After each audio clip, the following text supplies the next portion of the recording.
to Shirley show. In this video we'll be making oats pancakes. The last video we had this crepes, which is also a type of pancakes which originated in France. The pancakes we're making today originated in India. They're called dosa. The original dosa is a mix of rice and lentil, but in this case, instead of rice, we'll be adding oats. Now many of us have oats for breakfast and we have it in a porridge form, but sometimes it can get a little boring to have the same sort of dish every day. So this is a change. There are a lot of recipes which use only oats and you can make them instantly, but those use some other form of some other ingredients. But in this one I prefer to use the fermentation process, because if you see that the fermentation process is actually very good for our digestive system. Like if you see the South Korean or the Japanese, they have this kimchi, which are all fermented food. They're actually very good for the gut. So I prefer to retain the fermentation process. So I have actually soaked that lentil, the dal, just like I do our normal dosa.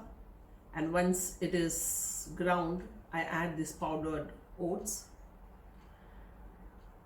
And this variation of dosa, I had used many variations. I used half and half of rice, oats, and some white rice. I use a variation of red rice. But I found the one which I'm doing today the best one.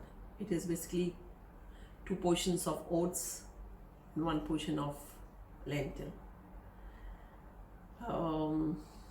So I hope you find it good. And COVID I have seen is that people are getting all lonely. Okay, if you have a support system, you have people in your family, you can uphold each other, motivate each other. But what happens to when the child has gone far off, studying, have no other support systems? So this is a motivational video, which a dish thrown in. I wouldn't say it's the other way around. So please share this video, subscribe and like. Your comments keep me motivated. Thank you. Take 2 cups of oats and 1 cup of lentil. In this case is urd dal. And be sure that you use the same measure for all. Soak this lentil in water. Wash them well first. Soak them in water and see that the water covers this lentil well, because you need a little more water when you grind this, because you're adding oats to it, which is the dry flour. Also soak half a cup of beaten rice. Anyone, it could be white or red, whichever is available.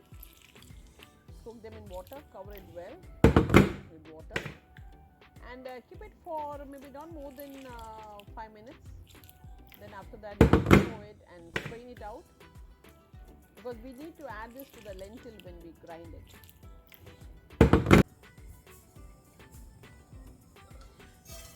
I will roast this 2 cups of oats. Lightly roast them, no oil, just on dry pan, till you get a nice smell of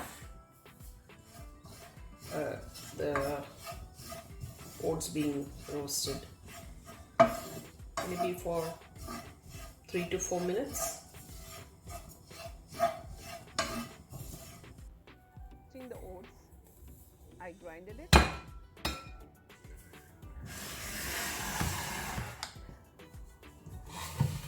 Now this lentil, which I have grinded with water, I put it into this casserole.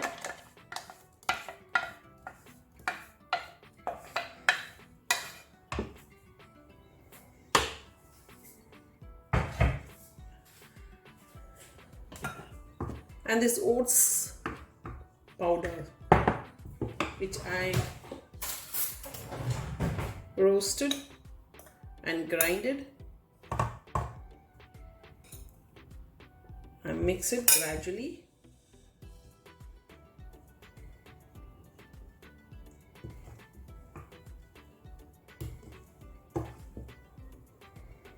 See that when you grind the lentil, there should be a little more water, because if you have to mix this oats, this mixture will get too dry. 2 spoons at a time.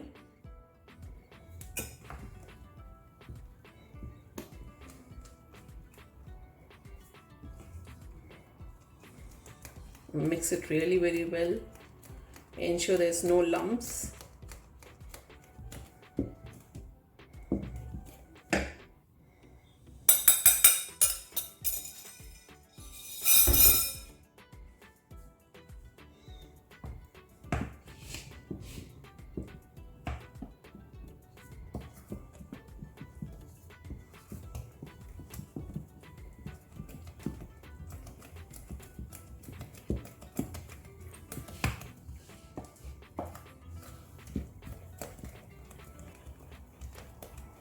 If you see, the batter has become a little thick.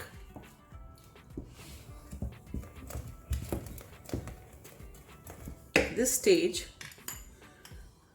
put a teaspoon of salt. It helps with the fermentation.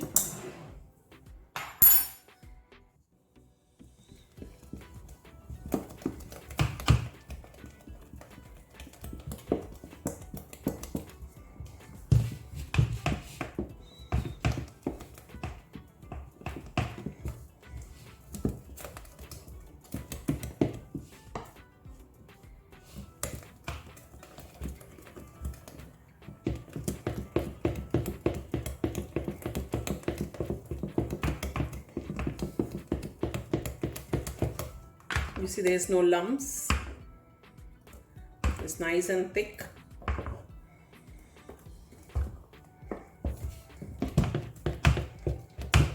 We added the puff rice to give that additional softness and binding quality to the dough, to the batter.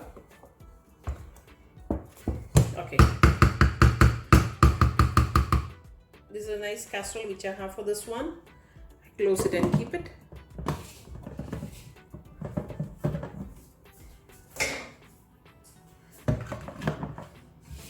Yeah, so this one will remain for 8 hours.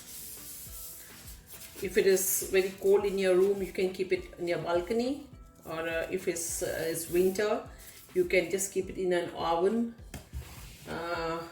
just somewhere where it will remain warm. So let's open this after 8 hours. This is my batter, dosa batter, made of oats, which I have let it ferment for 8 hours. So when I took it, it was a little slightly thicker, so I added some water to make it a pouring consistency. If you see this, it's pouring consistency. This should be the consistency. We'll just keep this aside. So when after preparing this, I'll be having it with coconut chutney. I'll show you what I put for my coconut chutney. I've taken say 1 cup of fresh grated coconut and few leaves of curry leaves. Where you don't get fresh one, you can buy it, and actually you can pluck it from the leaves and put it into a bag, okay, and then put it into the freezer. Even the color will not change. You can keep using them. 2 shallots. I don't like the taste of shallot too much, so it's basically, you can say 3. And this is whole green red chilies. I have taken 6. This is entirely on your taste. If you like it too hot, a little more hotter, take some more. But it's better to put less first and then, add it up. And this is the salt. So, see, my chutney is ready. It's in a semi-liquid form, not too much water. And if you see, it's not very finely ground, it's somewhere in between. So this basically, you just keep trying it, you get there.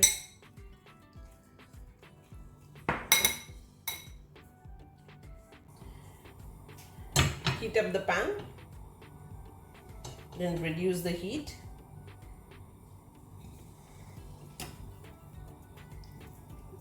Take 1 spoon of the batter, maybe a little more. Remember, don't make it too thin. It should be thick.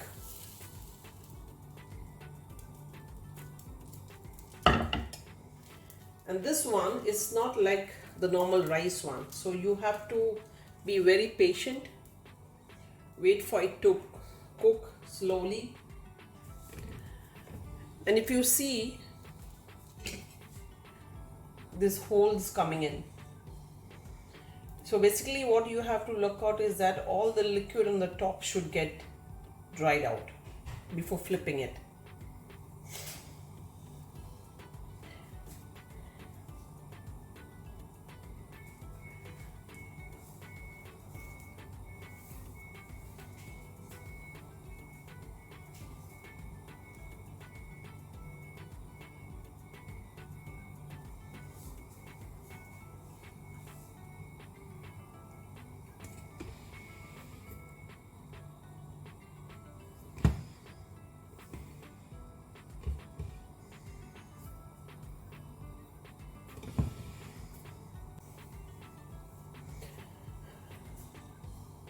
You can see now it's completely dried up.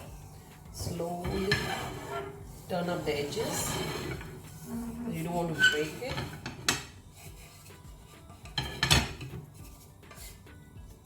Flip it. Again, wait for it to cook, because this being super soft, to take some time for the interior to cook.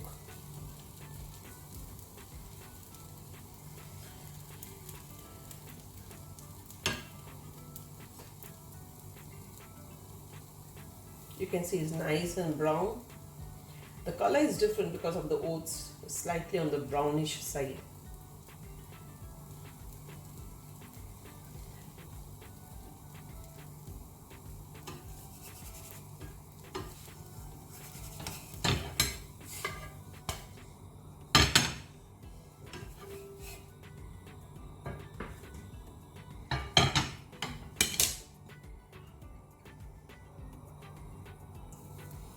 Like I said, maybe one, maybe a 1/4, but it should be thick. Don't make it thin. Wait for the holes to come up on the surface, which actually shows that it is getting cooked. Yeah, coming to our story now of the day. This is a story of a grandfather and a grandson. Now this grandson, he was a little hot-tempered boy. Whenever he used to get angry, he used to tell nasty things to people. And then he used to repent after that. He used to say, sorry, I got angry and I told that, please forgive me. So he used to keep doing that. His grandfather was very sad seeing his grandson behave in this manner. So one day, his grandfather told him, let's go and repair our fence. They had a nice wooden fence. Then the boy was very happy. Yeah, okay, grandpa, let's go. So when they were repairing it, grandfather told, I have this 10 nails, okay? I want you to hammer this nail into the different parts of the fence. The boy was very happy to be given a good job.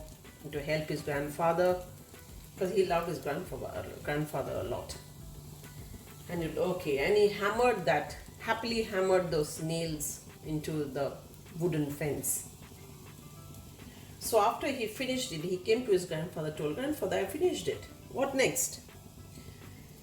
Grandfather told him, "I want you to go and remove all those nails, what you hammered in the wood. Take them out." So the boy said, "Why was that? Why is that? Why did you tell me to put it in the first place? It's such a lot of work to pull it out." He said, "No problem, go and pull it out. You can do it." He said, "Okay, I don't know. I don't agree with my grandfather, but I'll do it because he's telling me." So he goes and he tries to pull all of them out, and believe me, it's a real difficult task because it's much easier to hammer them in, but pulling them out is very difficult. But he managed to take all the 10 nails out. And then grandfather, he came with his 10 nails in his hands and telling, "Okay, grandfather, this is the one. Like you told me to pull it out." So grandfather told him, "Fine. Now what you have to go and do? Go and make each and every place where you hammered like how it was before." The boy looked at his grandfather. "What? Is that possible? Now there's a hole over there. How can I fill it up? How can I make it back as normal?" Grandfather said, "Go and try." The boy said, "Impossible, I can't do it." So the grandfather told him, "Now you know what happens when you use words that hurt people, when you're angry. It's like each and every nail which is hammered into them, into their hearts. Maybe later on you go and ask for forgiveness, you pull it out, but that hole remains." The boy was ashamed. He's saying, "Grandfather, I realized it. I realized what I'm doing is wrong. I will try to control my temper." Grandfather told him, "What you can do is, whenever you're angry, either leave the place or just count till 10 so that you don't say out words which you don't mean. And this is what we all should do. We all get angry. It's very easy to get angry, this stressed out world. But we should remember our partner, our friends, our children, our parents. We may say so many things to them which we don't mean. But once it's said, it's so difficult to take it back. You hurt the person. At that time, it's better to either move away from that place so that you come back when you're cooled down, or you just sit there and count till 10. Have a nice day.